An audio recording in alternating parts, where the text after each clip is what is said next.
नमस्कार दोस्तों, मैं अमन राज आप लोगों का स्वागत करता हूं अपने YouTube channel study with Aman sir पे। दोस्तों, आज हम लोग इस वीडियो में प्रश्न आचार संहिता किसे कहते हैं, आचार संहिता के बारे में विस्तार से बताएं, इसके बारे में बात करेंगे। तो दोस्तों, आइए अब हम लोग इस वीडियो को शुरू करते हैं। स्वतंत्र और निष्पक्ष चुनाव कराने के लिए चुनाव आयोग द्वारा कुछ नियम बनाए जाते हैं। इन्हीं नियमों को आचार संहिता कहते हैं। लोकसभा और विधानसभा का जब चुनाव होता है तो उस दौरान सभी पार्टियों, नेताओं और सरकारों को इन नियमों का पालन करना होता है। दोस्तों, साधारण से शब्द में हम लोग यह कह सकते हैं कि चुनाव आयोग द्वारा जो नियम बनाया जाता है उसी को हम लोग आचार संहिता कहते हैं। और चुनाव आयोग नियम इसलिए बनाता है ताकि स्वतंत्र और निष्पक्ष रूप से चुनाव कराया जा सके, ताकि जितना भी छोटा पार्टी है उसको दबाया ना जा सके, और वो अगर चुनाव में भाग लेता है तो उसका भी वैल्यू उतना ही हो जितना बड़ा पार्टी का हो। दोस्तों, आचार संहिता का जितना भी नियम है उसे लोकसभा या विधानसभा या जितना भी पार्टी या नेता है उन सभी को इन नियमों का पालन करना होता है। आचार संहिता चुनाव आयोग द्वारा चुनाव के तारीखों की घोषणा के बाद लगाया जाता है और यह तब तक लागू रहता है जब तक चुनाव का काम खत्म नहीं हो जाता है। दोस्तों, यहाँ पे हम लोग को यह बात पता चलता है कि आचार संहिता चुनाव के समय में ही लगाया जाता है और जब तक चुनाव का सभी काम खत्म नहीं हो जाता है तब तक आचार संहिता लागू रहता है, और जैसे ही चुनाव खत्म होता है तो आचार संहिता खत्म हो जाता है। लोकसभा चुनाव के दौरान आचार संहिता पूरे देश में लागू होता है। विधानसभा चुनाव के दौरान आचार संहिता राज्य स्तर पर लागू होता है, और वही उपचुनाव जब होता है तो आचार संहिता केवल निर्वाचन क्षेत्र में लागू होता है। दोस्तों, जब भी लोकसभा का चुनाव होता है तो पूरे देश में आचार संहिता लागू होता है, लेकिन जब विधानसभा का चुनाव होता है तो सिर्फ राज्य स्तर पर लगाया जाता है। लेकिन जब उपचुनाव होता है तो जहां पे चुनाव होता है सिर्फ उसी निर्वाचन क्षेत्र में आचार संहिता लगाया जाता है। और उपचुनाव कब होता है? जब कोई रिक्त स्थान होता है किसी जगह पे, जैसे किसी जगह का कोई जो नेता है वह मर जाता है या बीच में ही वो त्याग पत्र दे देता है, उस स्थिति में उपचुनाव करवाया जाता है।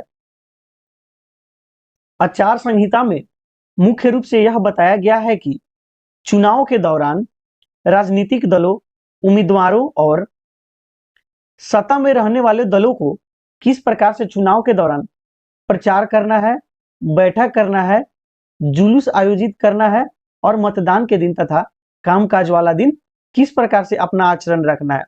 दोस्तों, मुख्य रूप से जो आचार संहिता है उसमें यह बताया गया है कि जब चुनाव होगा तो उस दौरान जो पार्टी जो होगा वो किस प्रकार से जुलूस आयोजित करेगा, अपना बैठक करेगा और किस प्रकार से प्रचार प्रसार करेगा, इन्हीं के बारे में मुख्य रूप से आचार संहिता में बताया गया है।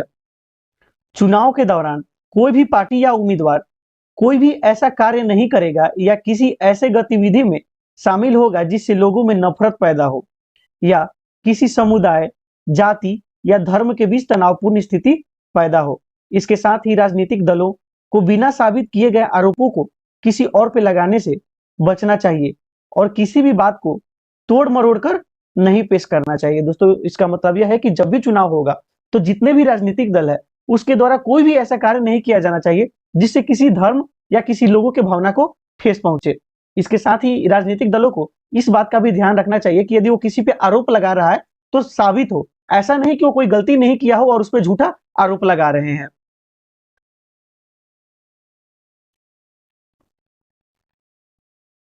चुनाव प्रचार के लिए धार्मिक स्थानों जैसे मंदिर, मस्जिद, चर्च, गुरुद्वारा या अन्य पूजा स्थलों का इस्तेमाल चुनाव प्रचार के लिए नहीं किया जाएगा। इसके साथ ही वोट हासिल करने के लिए किसी जाति या संप्रदाय के भावनाओं का उपयोग नहीं करेगा। दोस्तों, इसका मतलब यह है कि जितने भी धार्मिक स्थल है, चाहे वो मंदिर हो, मस्जिद हो, चर्च हो, गुरुद्वारा हो या कोई भी पूजा स्थल हो, उसका प्रयोग प्रचार के लिए नहीं किया जाएगा। इसके साथ ही कोई भी नेता किसी संप्रदाय के भावनाओं का उपयोग अपने वोट हासिल करने के लिए नहीं करेगा। आचार संहिता किसी कानून के द्वारा नहीं बना है, यह सभी राजनीतिक दलों की सहमति से सभी को समान अवसर प्रदान करने के लिए बनाया गया था।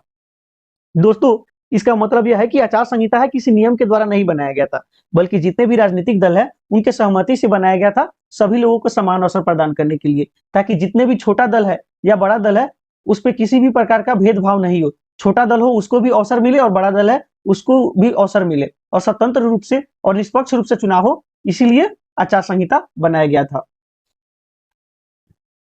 सबसे पहले आचार संहिता के बारे में वर्ष 1960 में केरल विधानसभा चुनाव के दौरान पार्टियों और उम्मीदवारों को यह बताया गया कि उन्हें किन किन नियमों का पालन करना होगा, इसके साथ ही चुनाव के दौरान उनका आचरण कैसा होगा। दोस्तों, पहली बार 1960 में केरल के विधानसभा चुनाव के दौरान जितने भी पार्टी हैं वहां के और उम्मीदवार हैं उनको बताया गया था कि उनको किन किन नियमों का पालन करना है चुनाव के दौरान, और चुनाव के दौरान उनका व्यवहार या आचरण कैसा होगा। साल 1962 के लोकसभा चुनाव में पहली बार चुनाव आयोग ने इस आचार संहिता को सभी मान्यता प्राप्त राजनीतिक दलों में वितरित किया था। दोस्तों, साल 1962 में लोकसभा का जब चुनाव हुआ था तो पहली बार जितने भी राजनीतिक दल है जैसे बीजेपी, कांग्रेस आदि जितने भी बड़े बड़े दल हैं उन सभी लोगों को आचार संहिता के बारे में बताया गया था। मतदान के दिन मतदान केंद्र के 100 मीटर के अंदर वोट आदि के लिए प्रचार करना प्रतिबंध है। यानी दोस्तों, जिस दिन मतदान होगा उस दिन मतदान केंद्र से 100 मीटर के अंदर में किसी भी प्रकार का प्रचार प्रतिबंध होगा, यानी 100 मीटर के अंदर में प्रचार नहीं किया जाएगा, 100 मीटर के बाहर ही कोई भी प्रचार का कार्य किया जाएगा। यदि कोई पार्टी या शख्स आचार संहिता के नियमों का उल्लंघन करता है तो उस शख्स या पार्टी के ऊपर कार्रवाई किया जाएगा या उसे बर्खास्त कर दिया जाएगा। दोस्तों, इसका मतलब यह है कि जब आचार संहिता लग जाएगा तो उस समय में जितने भी पार्टी या शख्स है उनको आचार संहिता का नियम का पालन करना होगा।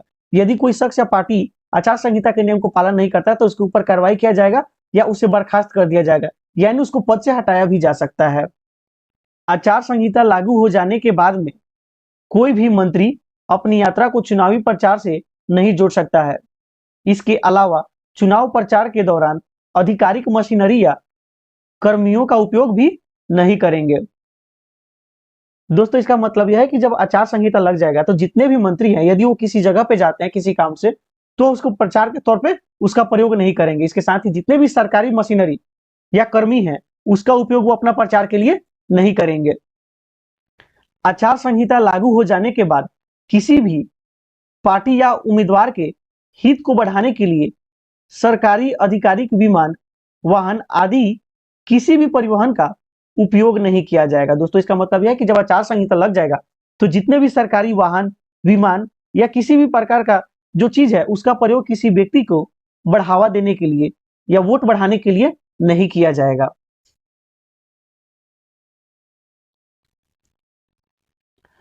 आचार संहिता लागू हो जाने के बाद में चुनाव से जुड़े सभी अधिकारियों या कर्मचारियों के स्थानांतरण और पद स्थापन पर पूरी तरह से रोक लगा दिया जाता है।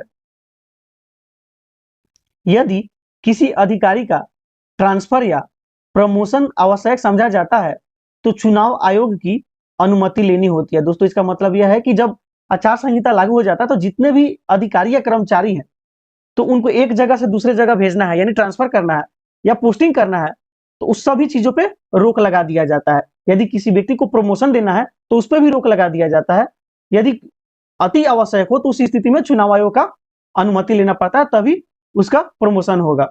दोस्तों, इसका प्रयोग इसलिए किया जाता है क्योंकि यदि हो सकता है से कोई जो जिस पार्टी का सरकार है वह अपने हित के लिए किसी व्यक्ति को प्रमोशन दिलवा सकता है ताकि उसे उसका फायदा उठा सके वोट के समय में। चुनाव के तारीखों के ऐलान के बाद में किसी विशेष क्षेत्र में किसी योजना का उद्घाटन घोषणा करने पर प्रतिबंध लगा दिया जाता है। दोस्तों, इसका मतलब यह है कि जब आचार संहिता लागू होता है और चुनाव का तारीख का जब ऐलान कर दिया जाता है उसके बाद में किसी भी नए चीजों का उद्घाटन या घोषणा करने पर प्रतिबंध लगा दिया जाता है। ऐसा इसलिए किया जाता है क्योंकि जो जिस पार्टी का सरकार है वो कुछ ऐसा चीजों का उद्घाटन करेगा, किसी ऐसे चीज का घोषणा करेगा जिससे सभी लोगों का विश्वास प्राप्त कर सकेगा ताकि वो अधिक से अधिक वोट प्राप्त कर सके। वो अपना स्वहित के लिए ना लो, अपना वोट के फायदा के लिए किसी चीज का उद्घाटन या घोषणा ना करे, इसके लिए सभी चीजों पे प्रतिबंध लगा दिया जाता है। दोस्तों, इस वीडियो में इतना ही। इस वीडियो के अंत तक बने रहने के लिए धन्यवाद।